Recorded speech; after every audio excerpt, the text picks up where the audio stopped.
to day 2 of the InStory show live conversations here on YouTube and on Zoom in the InStory show. And we are glad that you are here with us and hope that you'll enjoy diving in to the wisdom of our guests today. Okay, so what we're going to do is I'm going to have each of the women who are my guests today, each one will introduce herself, what your name is, where you live, what you do, and then I'll ask a question and we'll each answer it and hopefully open you to seeing things in a new way and feeling inspired. So, Stormie, why don't you start us off? Tell us who you are, where you live, what you do. Sure. Hi, I'm Stormie Grace, and I'm a practicing professional astrologer. I live in Seville, Spain, and I practice a combination of evolutionary and humanistic astrology, which basically means I come from the perspective of that we tend to the soul and see what the soul's mission is here, but then as a human being, what the heck are you going to do about it? So it's a nice practical way to live out your chart and live out what your lifetime is seeking to do. And yeah, and I have an astrology school and I have a Venus reset program to help people come back to receiving and getting reconnected to that Venusian energy. Beautiful. Okay, thank you. All right, Michelle. You're still muted. Sorry about that. I'm Michelle Lee. I'm from the Pocono Mountains in Pennsylvania in the United States. And I'm a creative wellness coach. I'm a fine artist. I teach women generally going through change points in life, how to lead with their heart, their intuition, and catalyze creative change in their life, dealing with stress sometimes, or just learning how to live with purpose. And I wrap that all up in a nice wrapper, calling myself a heartist, and I teach other people to embrace that as well. Beautiful. Love it. All right, Martha. My name is Martha Hines, and I live in Santa Barbara, California. And I am a mom and an astrologer and a channeler, a healer, and for a long time used to be a clinical social worker, psychotherapist, and actually also a body worker in my previous world. Yeah. Okay, so we come on a little, us experts come on a little before everybody else is here, and so we were chatting, and one of the things came up is this feeling. I said, well, we could talk about like becoming a channel and how we are channels, and all of my speakers said, well, we're all channels. So I want to talk about that, and we'll go in reverse order. We'll start with Martha, and we'll go around the other direction. And so I want you to each answer the question like, what do you mean we're all channels? So Martha, you get to start. Okay, I'm really curious to hear other people's answers. Yeah, I feel extremely strongly that that is what we are just by existing, that everything is a channel, because anything and everything in existence is existence. So we can't help but be channeling the divine all the time. That's my super simple answer. But wait, that does not count. What do you mean by channeling the divine? I'm not channeling the divine. I'm telling you what someone told me to say. I'm telling you what I think. I'm telling you what I read in a book. well, what someone else told me, right? Like, who am I to say I have channels from the divine? Just to be difficult. Well, on one level, I just feel like we're breathing in and out. We're literally breathing, Gaia, we're breathing life in, and that's just inevitable. We could be saying all kinds of things, and words are only one form of channeling, but we're channeling the light of the divine, the existence of the divine, just by being. So, so if you're talking about speaking as channeling, that's a slightly different question, but we just are. We just are. I see what you mean. I think it's okay. All right, we're going to keep going, and I think we'll come back to that. I think it really is this, when I say expanding into a new story, I think that's what you're saying. It's like there's a different story we get to tell ourselves about how we function. Like we're not defined to what we've been told Okay, so I understand what you're saying. And I think as we hear from everybody else, we'll work towards getting there more and more into what helps people trust that, follow that, benefit from it. All right, chime in, Michelle. All right. I think that is that's a great expansive description. And I would say that like sometimes people are confused like what channeling is like as a person or feeling like, oh my God, that's me. Like how could I have all this power? Um, so the way I think of channeling is, yeah, I think we all have it and we're all connected to this divine energy, this source, whatever you want to call it. But for the most part, and at least for me and what I teach, is it really depends on how open you are to your heart and how much you accept whatever way those messages come to you as this divine inspiration or this divine message. So it might be a dream, it might be, just like suddenly an intuitive thought.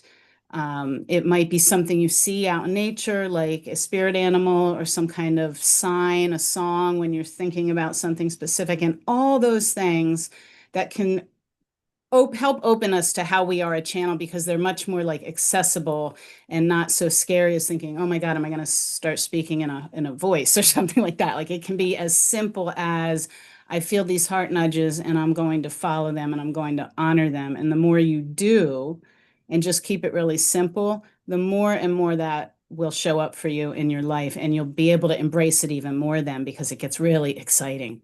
Right. Right. I think that's true. Like there is an incremental nature. Mm-hmm. Anything to trusting anything new, to building anything new. So that's important. Okay, Stormie, add in.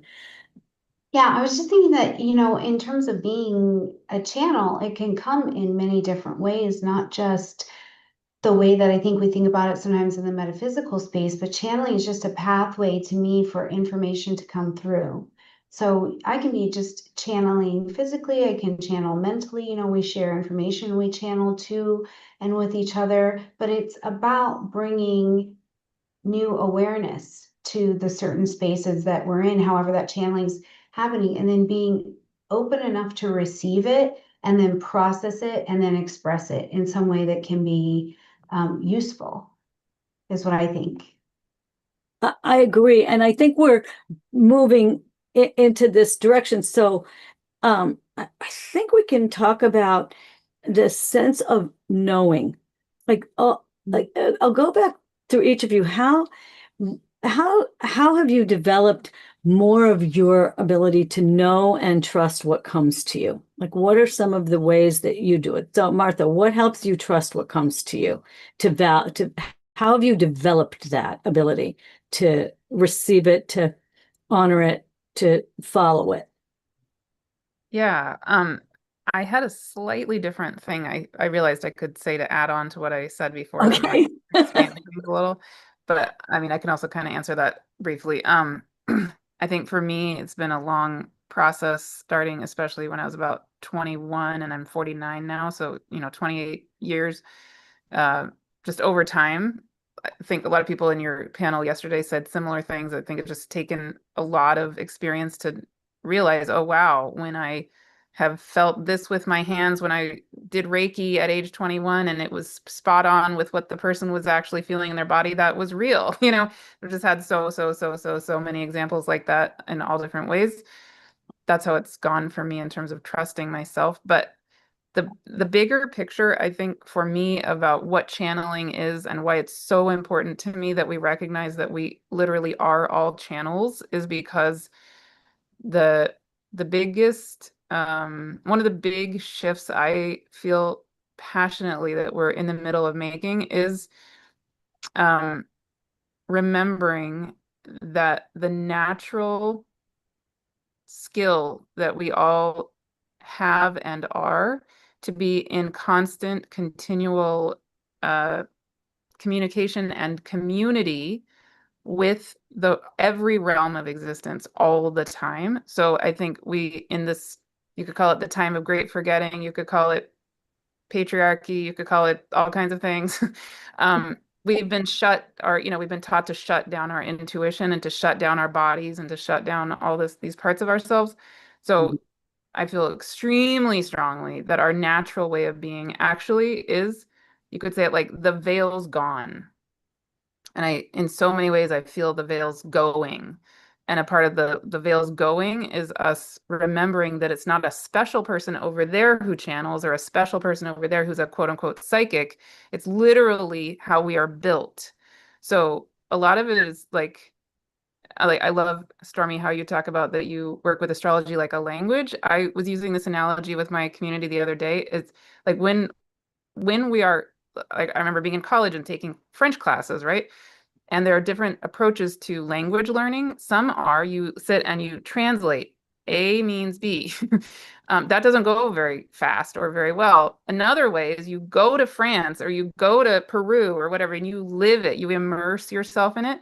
And that's way more the way that I feel called to hold space for us to remember that we are quote unquote channels, is we just be it, So it's like I just kind of throw us all into the deep end right away, because otherwise we're going to take thousands of years to like, go step by step by step.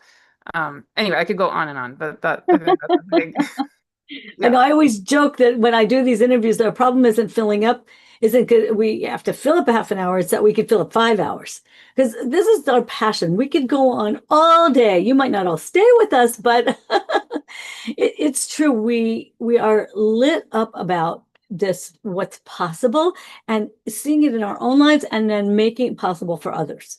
Right. So like you come into the language of astrology. When people come into my world, they come into the language of their soul and their story and realize, oh, I really have a story to tell. And like putting people in sort of the deep end is saying, here, you can go be safe to be in an experience with other people who are like when you said about community. So here we are, people in with us.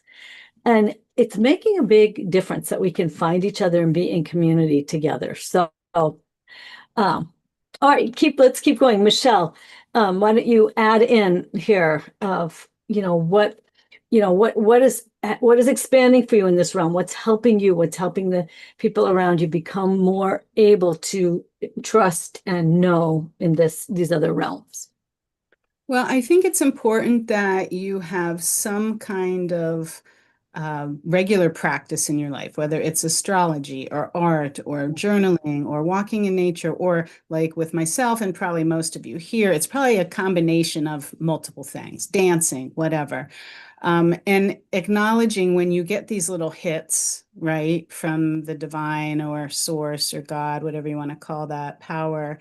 And one of the things I like to do, and I sometimes tell people when they start to like doubt themselves or doubt that connection, because we've all had these experiences, is just like sort of like get out a piece of note paper and write down a few things, or maybe things that in the last year, how this happened, and you will be stunned. Because we remember something recent, we remember something big from 5 years ago, and it's still like, but really, I sort of doubt myself. Am I all that? Or am I, did I really know? Did I imagine that connection later on? But when you write a list, you will be like, oh my God, I'm a powerful being, and this connection is magic, and it will, enable you to embrace those things much quicker. And, so I know that's a little bit of like a left brain kind of thing. Usually I'm talking people into their right brain, but because the left brain is sort of like an easier go-to for most people, sometimes doing that list, just like, there's no denying it when you see that list. Right. When people a while back told me, Devorah, just trust yourself. I was like, whap, whap, whap. Like, if I could, I would. So telling me to just trust myself was not working. And so I sat down and I worked on it, and I created a whole list of the 7 steps of developing trust. And one was recognizing what works, because we spend so much time recognizing what doesn't work, what's not working. So making that list of of what you imagine to be, what you think is happening, what you did that worked. It's amazing. We're so wired for protection, right? So we're always noticing what's not working. Yeah, and I think it's important to, like, when you get a nudge, if it's fear driven, it's usually not connection to source. And the fear, when you get fear trying to stop you from a nudge or an intuitive hit or this, channeling that you're experiencing, that's always the sign to like dig in and go, because that's where you'll have your breakthroughs and where you really come into your power, and you'll see the magic afterwards and be so thankful you did that. So one of the mantras I say is like, get really comfortable with being uncomfortable. Yeah, so good. Stormie, chime in. What else do you want to add into all this? Yeah, I think one of the things that's been really strong for me, and I work on with my children and just with my clients in general, is coming home to trusting their own space first. The intuition of how my cycle flows or how I flow through a given month, and trusting that, when I feel a certain way at a certain time of the month, that is correct. So really having this self-navigation trust first, and then being able to kind of shine that and extend that out. But it comes from a place of believing myself, believing, like you said, there's some patterning that happens. I call it developing a track record of faith. And it's like, I trust myself that this is true and this is what's happening. And I give myself an abundance of credit because I'm created and held by the divine universe. So why would I sit around and lie to myself? But I do, I'm a human being. But then continuing to follow that with action and watching what happens over the cyclical time with anything, that has been a massive piece of how I develop my trust with this universe, and how I make sure that what I'm channeling becomes better. It's a practice. I think that's the other thing, is that it is a practice of living that way, because at least in the English speaking portions of the world, we're not naturally taught about living in alignment with nature. So sometimes it's having to walk back and just getting that hunch and then actually taking action to follow it forward and seeing what happens. So there's a whole dance in there, but for me, it does start at home. It really starts with what's going on inside me, and then trusting that that information is correct. And from there, everything else can kind of unfold. Right. And what this is leading me to think about, that maybe we can go around again, which is, what do we do when we fall down energetically, when resistance comes up? Because, I joke, like, it's not about being perfect. There's a saying in Judaism, a righteous person is someone who falls down 7 times and gets up 8, not a person who never falls down. And I think that being able to recognize that we get up, I always say that's not bad news, that's good news. And the even better news is, notice how much more quickly you get back up. Like, we have better and better tools for getting back up, getting out of that doubt, getting, out of the disappointment, whatever stuff happens in our lives and in the world. And so maybe we can go around and offer a couple of thoughts, maybe practices for when you get knocked down. How do you get back up? Okay, we'll keep going around. We'll just go back and we'll just go around and around. So back to Martha. And I'll go the other direction. I'll make Stormie start and then go to Michelle and then go to Martha. How about that? Okay. just to change it up. It is important to kind of get knocked down so that I can see what is not my intuition, or what was an outcome that was not one I found favorable. But what to do about it is, for me, is I continue to ask for the willingness to be willing to get up and to see the truth about what happened that got me in the position where I'm feeling so out of it.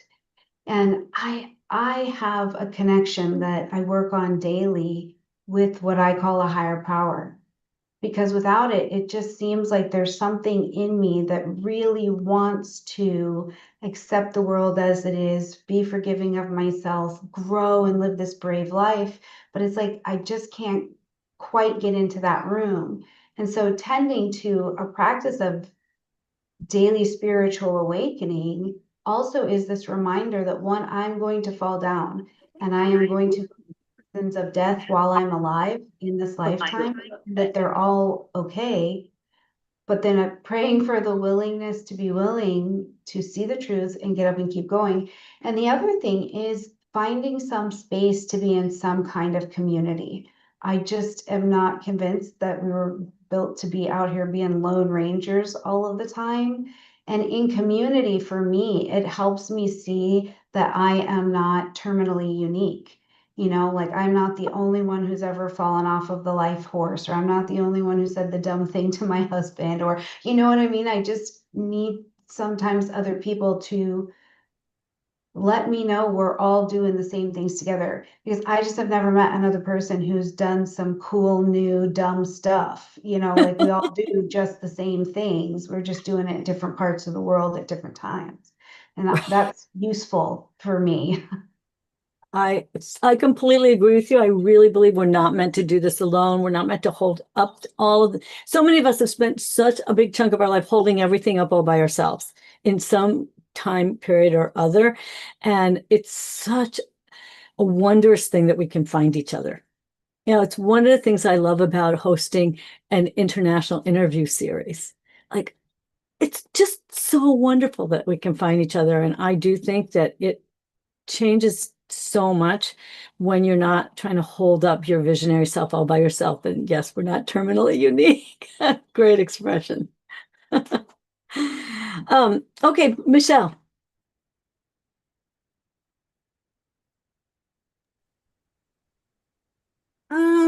I would say, like, you know, I run into people and experiencing perfectionism all the time. So especially like in my art classes or even yoga, people coming in and being like, I'm not flexible. Does that really have anything to do with doing yoga anymore? I guess if you're first stepping into it, you might think so, but it's so much bigger than that. And so I like to reframe it and say, you know, practice doesn't make perfect, it makes progress. And that every time we sort of fall off or feel like we failed ourselves or made a horrid mistake in our artwork or didn't achieve something in our career, we need to remember that all of the really successful athletes, world leaders, which is debatable, or CEOs out there, they've all failed their way to success. They have failed hundreds, if not thousands of times to get where they are. And I think my technique is really learning forgiveness as a practice. So self-forgiveness and forgiveness of others. And it will also create magic. And one of the ways I do that for myself is, especially if I'm worried about something like in my past or something that I feel like was because of something in my past, even if it just happened, like, you know, you're blaming like, oh, well, this always happens because of this that happened to me or that person betrayed me or whatever.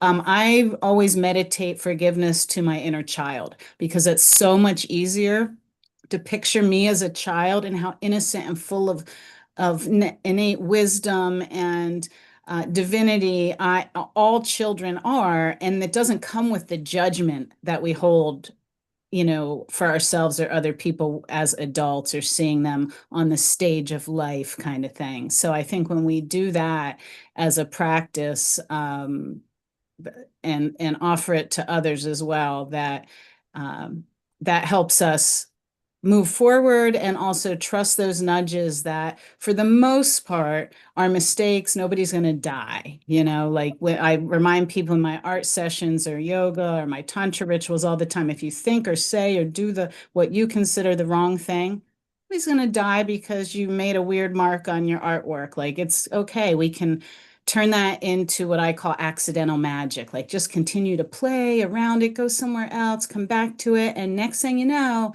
that little accident or what you consider mistake can be the turning point or that change point that makes that artwork special, or that change point in your life, a redirect to something better or some kind of growth that you needed for your progress in this lifetime.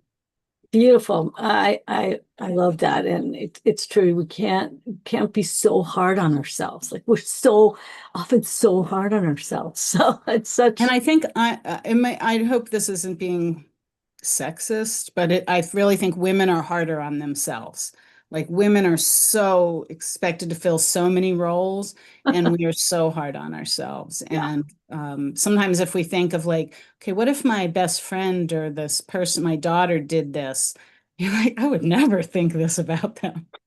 And so you can call that back to yourself, like, yeah, I'm not going to have that kind of self-talk. And those things in turn leave your energy field, this loving, accepting, open energy field to then be accessible to receive this channeling that we're talking about today. Yeah, really good. That's a good reconnect to that, right? Because that forgiving ourselves, getting back open, getting back up, doing whatever practices allow you to get that new support that then helps the cycle go back into a better place, right? And I love like that accidental creativity, that, you know. Yeah. Accidental magic, I call it. Accidental magic, that's what you said. Yeah, love that. All right, Martha. Way better than a mistake. It's way better than a mistake. I love all of that. Yeah, I think the two things that probably are my go-to are number one, like Stormie was saying, absolutely for me, it's crucial. I have to do my prayer practice every single day because if I somehow don't, it's not a good thing for me on a lot of levels. And in all of that, I think it's so important to remember that every single person is a person. Every single person is a human. Anybody we look up to is human, right? And there's this like continually bringing ourselves off of pedestals or bringing other people off of pedestals, remembering that we're all equal is huge for me. And so when I have those moments of being human, which I do, of course, every single day because I'm human, then on the one hand, I feel frustrated, like, ugh, why am I in a bad mood? Why am I whatever? But at the same time, it feels like part of the divine choreography of this whole thing. Like I don't think we're born to be here to be, I don't know, like a glowing saint. I think we're here to experience human what it is to be human, and there's a necessity to that. But the other thing that I do a lot, and I talk about a lot, but I'll just name in case it's helpful for anybody. Sort of similar to what you're saying, Michelle, with the art of not being worried to make mistakes. It's like a little bit of fake it till you make it with regard to my relationship to the spirit world, right? And so, for example, if I'm in a difficult moment, having a hard day or whatever, I will literally call in the spirit world. And I don't necessarily need to know even what that is doing for me in the moment. So um, I think part of part of that is that I've noticed that I tend to feel like I'm supposed to be in charge of understanding what the spirit world is doing or saying, or it. I've had to unlearn in myself, and I'm still unlearning this expectation that I, as a human, am going to be kind of on top of it. But then to be coming back to the reality that, oh no, the intelligence of the divine, I mean, is literally each of us, but it's also so far beyond us. So sometimes what I do, if I'm especially having a hard day for whatever reason, is to give myself permission to not have a clue and literally just let go and be held by spirit world or by whatever I will call what I do personally. Let's say I'm lying in bed, I don't know, feeling sad or having a stomach ache or whatever. I'll just say something along the lines of, okay, whatever benevolent being or beings are in my highest good in this moment, I welcome you, something like that. And then sometimes, usually, I see the actual being of what it is and I can experience a whole thing going on. But sometimes not. And sometimes I just give myself permission to not even know like who it is or what they're doing or whatever, and just let myself be held, right? Held by the earth, held by whatever it is. And to not have to be in charge, to not have to know the answer. That often like helps me switch out of whatever mood I'm in by itself. So yeah. No, that's such an important thing because we so want to have control over everything. And so, yeah, it's allowing ourselves to enter a different state of expectation, a different way of feeling better, a different way of knowing, a bit different way of trusting, which is not dis-efforting exactly. And I'm with you on the, I have a prayer practice also every morning. And even this morning, I was like, oh, that changed my perspective. I feel better, because whenever I host all of these big things, and then I have my course in June and I have interviews and this, and I'm like, how's it going to all work?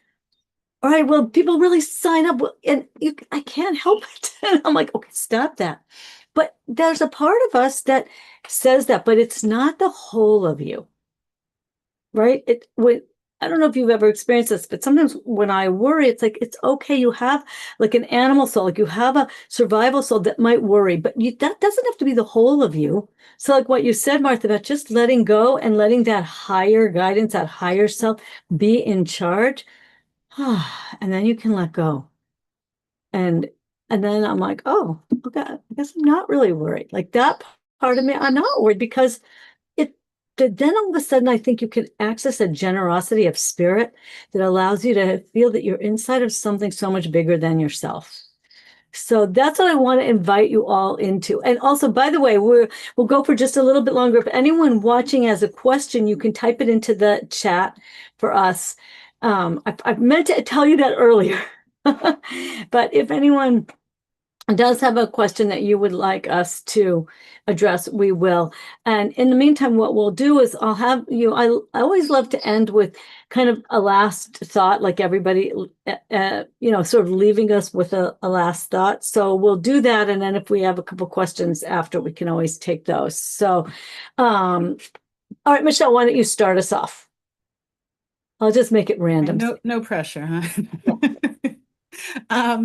My last thought is to, I think it's as Martha said about this being like this huge like shift right now in the world, that the veil is off. And I would like to remind people that in my perspective on that is that we are coming back into this heart-led way of living, with connecting to nature, connecting to our faith, connecting to each other in community, connecting to whatever guidance that's being channeled through us. And that,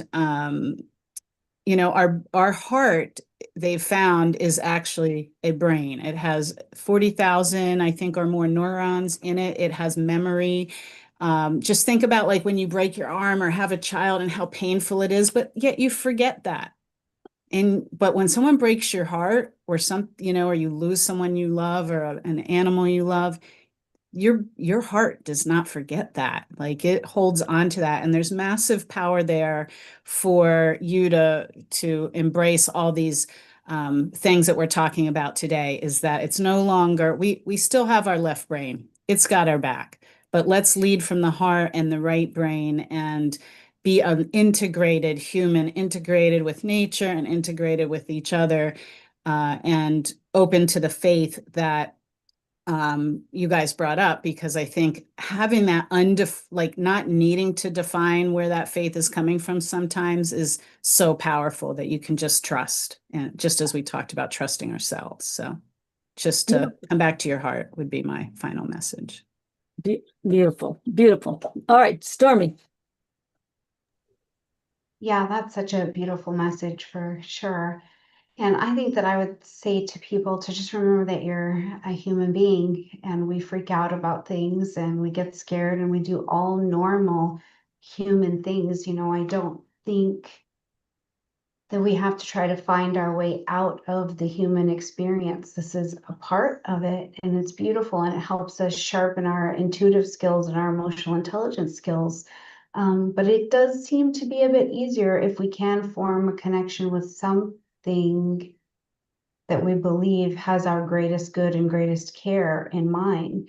And I do believe that if we slow for a moment, we all already know it. We can sense it because we are already channels. We already know it. We already have received it. It's just about being quiet enough to hear it, and then trusting it once it comes in with that guidance. So, I think I would just say maybe to just remember we're human beings and we're not becoming something new. We're just softening enough to what's already there and letting it come through while having this human experience, and that is totally okay. Yeah, right. That goes back to like not being hard on ourselves because we are physical humans at the same time, but that we are loved by this other realm. Whatever you call it, everyone I talk to, it always, that realm says, we love you so much. I don't know if you all experience that, but it's and it's so heartbreaking if somebody doesn't know about that, because it's so helpful when all else fails. You are always loved from God's source, whatever you call it, it doesn't matter.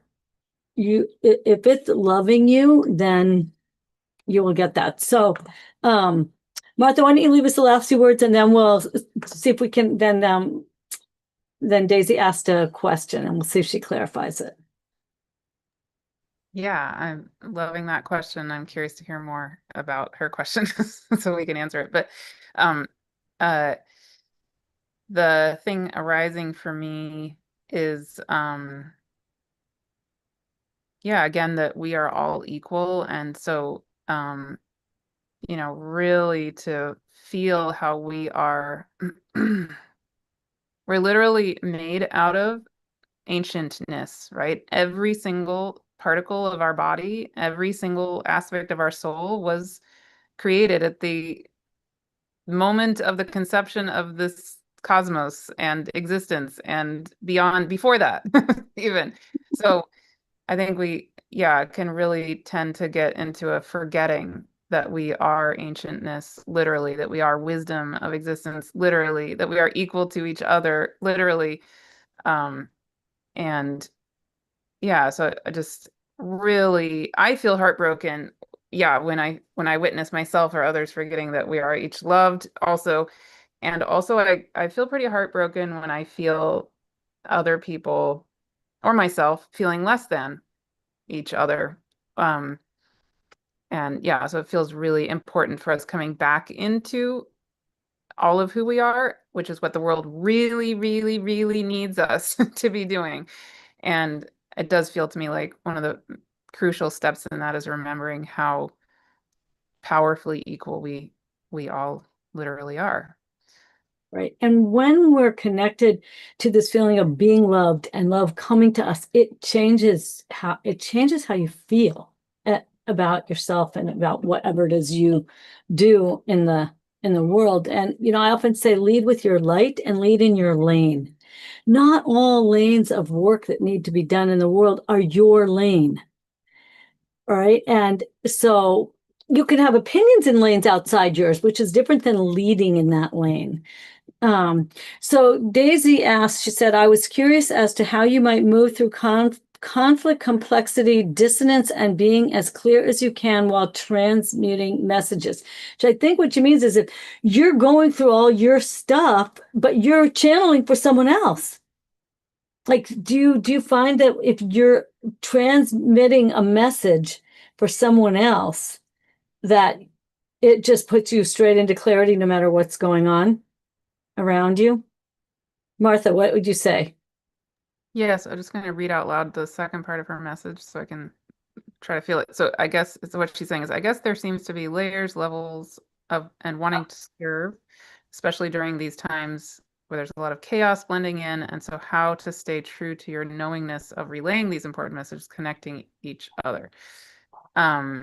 Yeah, so I'm interpreting that similarly, like let's say when we're feeling upset or there's, yeah, a sense of chaos going on in the world, how do I stay clear and grounded and true? It really, for me, comes back to that daily prayers that I do every single morning. And I, for me, channeling is very similar to doing Reiki. So I know a lot of people probably are Reiki practitioners who are listening or tuning in. It's the similar to Reiki, for me, the channeling, it comes through like a clear stream of light.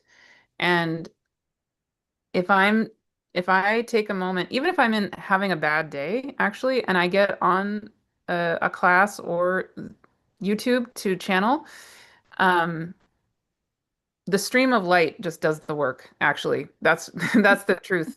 but I do anything I possibly might need to in order to get myself to connect with that stream of light. If I feel like I'm going to have a hard time for some reason tapping into that stream of light and letting it come through clearly, um, which isn't that often, but if I did, I would take time to lie down and do my prayers again because I wouldn't feel an integrity unless I was really there. But it's like the divine light itself, I think somehow knows the way, it just kind of that's actually my answer.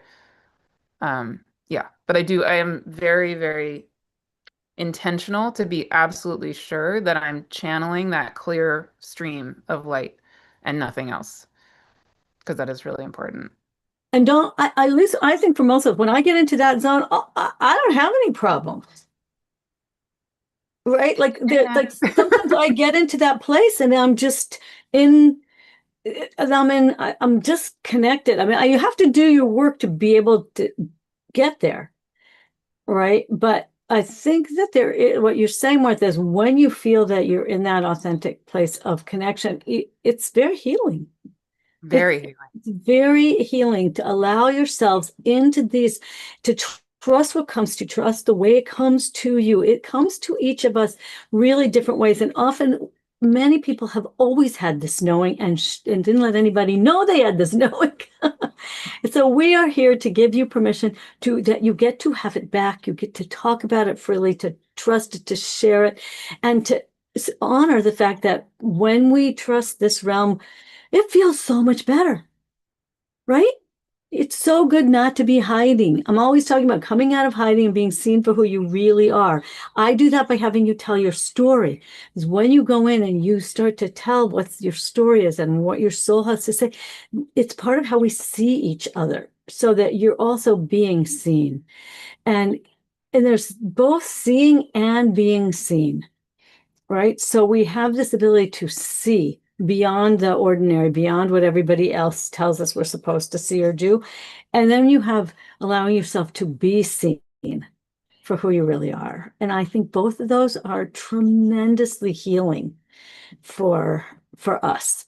And so I think that's what's happening here. And so what I would say to everybody watching is I interviewed all of these wonderful women, and their interviews are on the speaker page, along with this, where this interview is going to go in. So go get all of these free gifts and trust, and just trust by your intuition. Watch them. My free gift is a soul story session with me. Each of them has a program of something you can tap into to be able to take a next step. So I always say, watch with your intuition open. And if you're going, ooh, ooh, ooh, someone's making you go, ooh, ooh, ooh, I just wish I could talk to her. I just want to do her thing. I think Michelle said that, like, say yes. Trust that slight discomfort. But if you have a yes, like I had someone who said, oh, my body says yes, but my mind is saying no. It's like, well, you have to decide what you're going to do about that, right? So, when you go into each of their worlds, when you get a free gift, you're going to be in their world and you will get more stuff. We have a Facebook group for the show where you can pop in and connect. And each one of them has things for you to help you. All right. And so it's up to all of you watching to say yes and to come out of hiding. So we're gonna wrap. I'm not gonna go around again because I'm gonna wrap up, and because you can find each other and we can always keep going together. We love to connect with you. Really, we're here doing this, all of us, because we love it so much, right? Like, that's why we do what we do. So reach out and connect. And as I always say in farewell, remember to go out in the world, share your story, live your purpose.